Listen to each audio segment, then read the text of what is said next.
आपने यह देखा होगा कि जंगल में सीधे पेड़ों को सबसे पहले काट लिया जाता है और टेढ़े पेड़ सालों तक वैसे ही खड़े रहते हैं।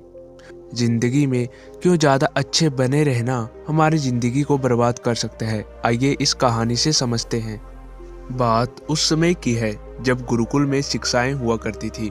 मतलब गुरुकुल में बच्चे सीखने के लिए जाते थे, वहीं पर रहते थे, वहीं पर प्रगति का आनंद लेते थे और वहीं पर अपनी शिक्षाएं ग्रहण करते थे। ऐसे ही बेरोन गांव का मोहन नाम का युवक गुरुकुल में पढ़ाई करने के लिए जाता है। उसके माता पिता उसे बचपन में ही उस गुरुकुल में भेज देते हैं। गुरुकुल में जाने के बाद बहुत सालों तक वो अपनी सहपाठियों के साथ बहुत अच्छी अच्छी शिक्षाएं ग्रहण करता है। उसे वहां पर जीवन के सिद्धांत सिखाए जाते हैं। उनमें से एक सिद्धांत यह सिखाया जाता है कि हमेशा भलाई का काम करो, अच्छा काम करो, सबकी मदद करो। यह ज्ञान मोहन के दिमाग में बहुत गहरे से बैठ गया था। इसलिए जब वो वापस गुरुकुल से अपनी शिक्षा ग्रहण करके आया तो वो अपने गांव में सबकी मदद करता था, हर किसी का काम करता था। कोई भी युवक उससे कोई भी काम करने के लिए कहता तो वो मना नहीं करता था।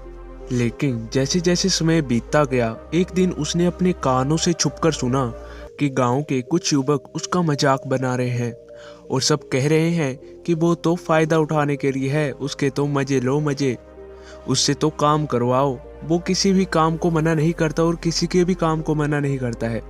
वो दूसरों का काम करने के लिए अपना काम भी छोड़ देता है। बताओ कितना मूर्ख है। यह सुनने के बाद मोहन के कानों में खून उतर आया। वो निष्पक्ष भाव से सबकी मदद करता था, सच्चे दिल से करता था। लेकिन बदले में उसे क्या मिला, यह सुनकर उसका दिल सहम गया। उसने मन ही मन में निश्चय किया कि आज के बाद वो किसी की भी मदद नहीं करेगा। और अब मोहन गांव का ऐसा युवक बन चुका था जो किसी की मदद नहीं करता था, चाहे कोई कितनी भी परेशानी में क्यों ना हो। मोहन को कोई भी फर्क नहीं पड़ता था। मोहन का यह बदलाव देखकर गांव वाले सब आश्चर्यचकित रहते। कल तक जो दया का सागर था, इतना दयालु था, कुछ ही समय में इतना निर्दयी कैसे हो गया।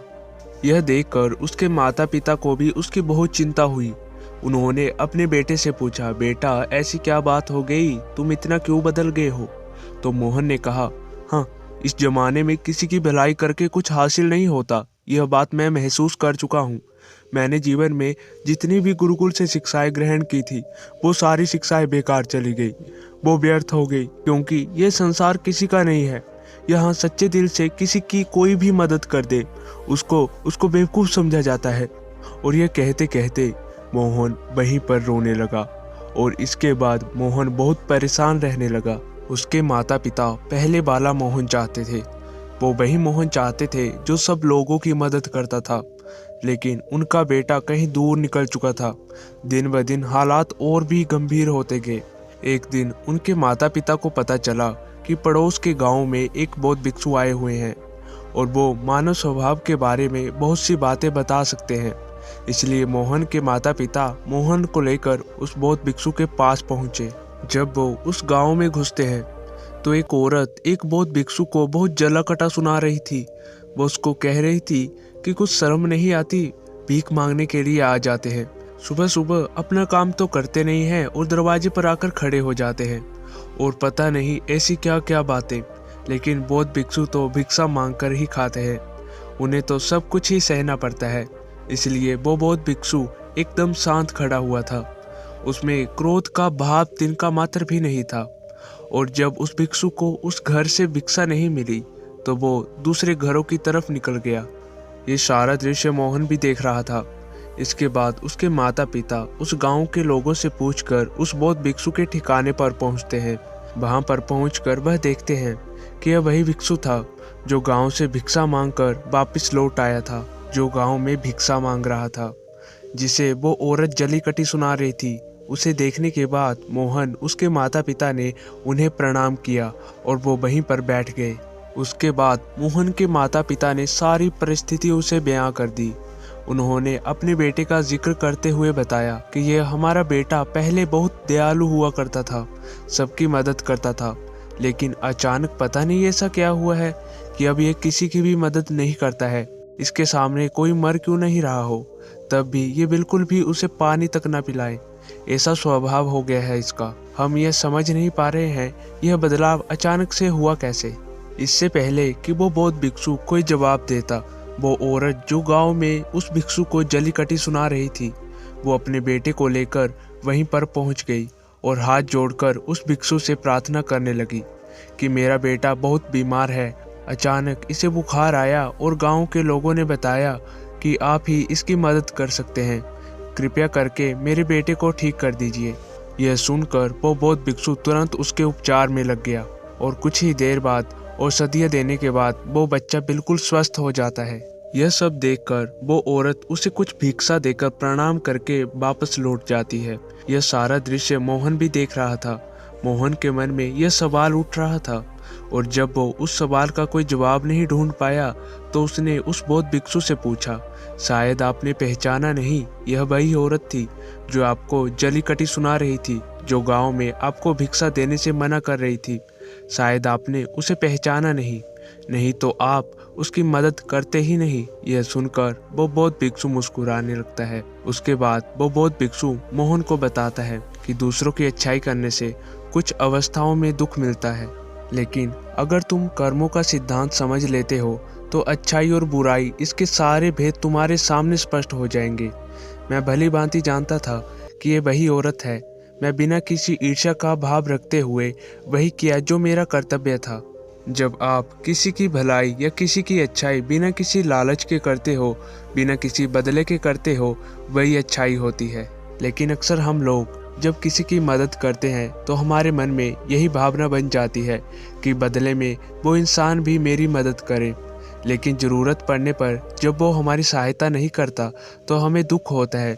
इसलिए किसी भी इंसान के साथ बिना कुछ पाने के भाव से उसका भला करो, और उतना ही भला करो जितना कि तुम्हारा सामर्थ्य हो, मतलब तुम्हारी आर्थिक और शारीरिक क्षमता के हिसाब से, ताकि कल को अगर वो इंसान बुरा व्यवहार भी करे तो तुम्हें उसका खेद ना हो, उसका पश्चाताप ना हो कि मैंने तो इसके लिए इतना कुछ किया था और ये मेरे साथ अब ऐसा व्यवहार कर रहा है। इसलिए किसी का इतना ही भला करो जिससे तुम आहत ना हो। दूसरी बात, किसी दूसरे परिवार के झगड़े के बीच कभी मत पड़ना। अगर कोई पति पत्नी आपस में लड़ रहे हैं और वो पति अपनी पत्नी को पीट रहा है और तुम उसे बचाने के लिए पहुंच जाते हो कि भाई तुम औरत को क्यों पीट रहे हो, तो ऐसा करना तुमको संकट में डाल सकता है, क्योंकि वही जिसकी तुम मदद करने के लिए गए हो वो यह भी कह सकती है कि यह हमारी आपस की बात है, तुम्हें इससे क्या लेना देना, और इसका तुम्हारे पास कोई भी जवाब नहीं होगा। इसलिए दूसरे के झगड़े में कभी टांग मत अड़ाना। अगर ऐसी स्थिति कभी पैदा हो जाए, कोई तुमसे मदद मांगे तो दरबारियों तक खबर पहुंचा दो, अदालत उसका फैसला करेगी। तीसरी बात, अपने विवेक का इस्तेमाल करो। अपनी आंखें खोल कर देखो कि किसे वास्तविक रूप से मदद की ज़रूरत है और कौन ढोंग कर रहा है, क्योंकि अक्सर लोग दया का पात्र होने का दिखावा करके आपको बेवकूफ़ बनाकर आपसे मदद ले लेते हैं। जैसे कि आज के युग में हम बहुत सारी जगहों पर देखते हैं, बस अड्डों पर, रेलवे स्टेशन में, कि बहुत सारे छोटे छोटे बच्चे भीख मांगते रहते। अब उसमें दो स्थितियां पैदा होती हैं। अगर आप उनको भीख देते हो तो आप भीख मांगने को बढ़ावा देते हो, और अगर आप भीख नहीं देते हो तो बच्चा आज शायद खाना भी ना खा पाए। इसलिए आपको ऐसी स्थिति में अपने विवेक का इस्तेमाल करना चाहिए। आपको उन्हें पैसे देने की बजाय खाना खिला सकते हो या कुछ किताबें दिला सकते हो। इसलिए सही तरीके से मदद करने के लिए विवेक का होना भी बहुत ज़रूरी है, वरना तो आपके धन का दुरुपयोग ही होगा। और एक बात जो समझने की है कि किसी की भलाई करनी है तो खुद की भलाई करो, क्योंकि अगर तुम खुद बदल गए तो पूरा ज़माना अपने आप ही बदल जाएगा। इसलिए कहीं आपने अपने मन में ये भ्रम तो नहीं बना रखा है कि मैं तो अच्छा इंसान हूँ और मैं दूसरों की मदद करता हूँ, तो वो तुम्हारा अहंकार का रूप है। इंसान कभी भी आखिर तक पूर्ण नहीं होता है, और जो आपको पूर्ण समझ रहा है वो धोखे में है। इसीलिए दूसरों को बदलने की बजाय खुद को बदलने पर ध्यान दें, और आपको इसके लिए भी भीड़ में अकेला रहना सीखना होगा। आप सबके साथ हैं, सब में उपस्थित हैं, लेकिन अंदर से आप एकांत हैं, अंदर से आप शांत हैं, अंदर से आप मौन हैं। जब आप अपने एकांत को देख लेते हैं तो आपकी अंतर यात्रा शुरू हो जाती है। अपने अंदर के एकांत का आनंद उठाने के लिए आपको ध्यान में उतरना होगा। आपको रोजमर्रा की जिंदगी में ध्यान को अपना हिस्सा बनाना होगा, ध्यान को वक्त देना होगा। उसके बाद आप पाओगे कि अंदर भी एकांत के समान जो आनंद है, इस दुनिया के किसी मोह में नहीं है, किसी वस्तु में नहीं है, किसी वासना में नहीं है।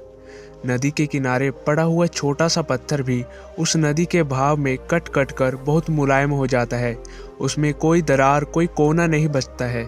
उसी तरह ध्यान के निरंतर भाव में बहने से उसी तरह निर्मल हो जाता है, जिसके बाद हम किसी भी चीज को महसूस कर सकते हैं, जिसके बाद हम वर्तमान का मतलब समझते हैं, जिसके बाद हमारे अंदर करुणा का उदय होता है, वो करुणा जो किसी विषय वस्तु से नहीं जुड़ी हुई।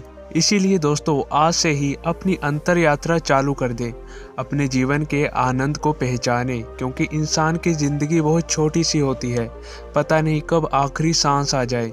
तो जीवन के जो पल बचे हैं उसे उस परम आनंद में बिताओ।